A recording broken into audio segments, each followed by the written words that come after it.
लोगों को गुमराह करने का काम कर रहे हैं और विपक्ष इस मामले में व्यस्त है कि कैसे देश के खिलाफ एक तरह से साजिश रचने का काम कर रहे हैं। देश के खिलाफ कौन साजिश रच रहा है?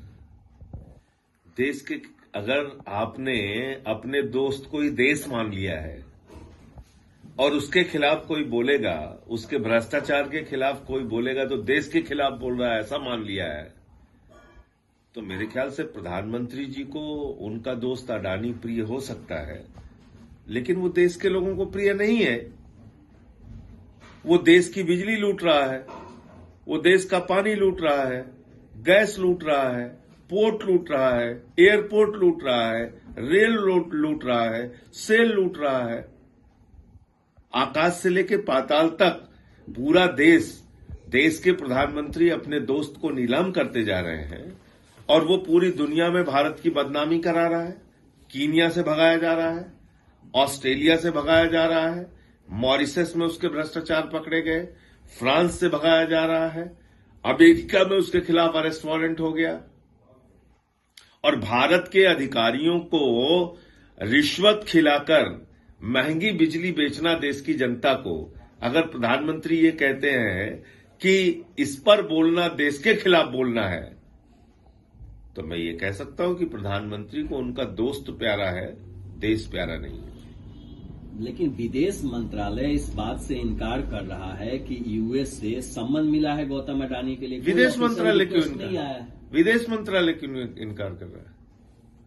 विदेश मंत्रालय कोई अडानी के लिए काम करने वाली संस्था है क्या? अडानी का कोई बयान आपने सुना आज तक?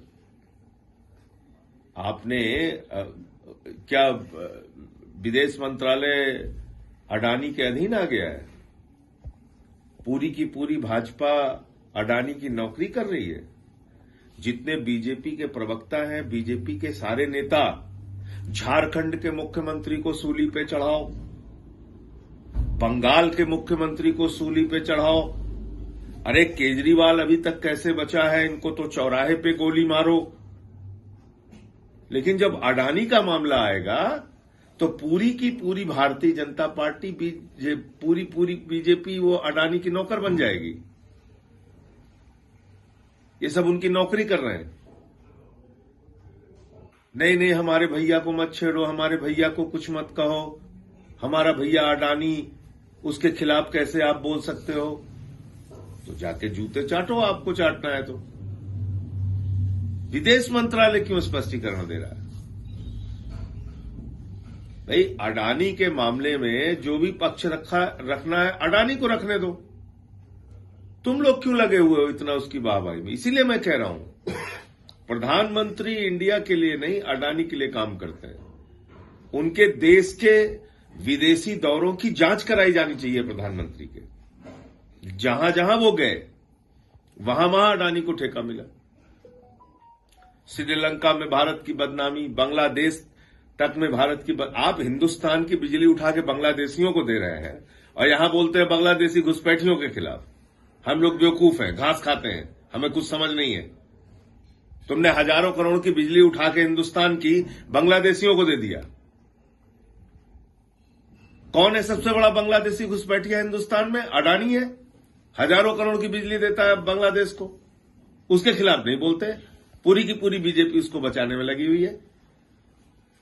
तो ये सवाल है। इन सबके बीच कांग्रेस पार्टी ने कहा है कि दिल्ली का चुनाव अकेले रहेगी, आम आदमी पार्टी से गठबंधन बिल्कुल नहीं। तो ये तो हम भी पहले स्पष्ट कर चुके हैं कि दिल्ली का चुनाव हम लोग अकेले लड़ेंगे और हम अकेले भारतीय जनता पार्टी को शिकस्त देने में सक्षम है। और बीजेपी अब अडानी की नौकर बन चुकी है, इसकी पूरी असलियत देश के सामने आ चुकी है। और संभल में जो हिंसा हुई थी उसको लेकर समाजवादी पार्टी का डेलीगेशन, 15 सदस्यीय डेलीगेशन वहां जाना चाह रहा है, लेकिन समाजवादी पार्टी का दावा है कि उनके सांसदों को वहां जाने से रोका जा रहा है प्रशासन को। देखिए, संभल में हिंदू मुसलमान झगड़ा नहीं हुआ तो मुसलमानों और पुलिस के बीच में झगड़ा हुआ और वो झगड़ा भी प्रायोजित किया गया, सरकार के द्वारा प्रायोजित हिंसा थी वो।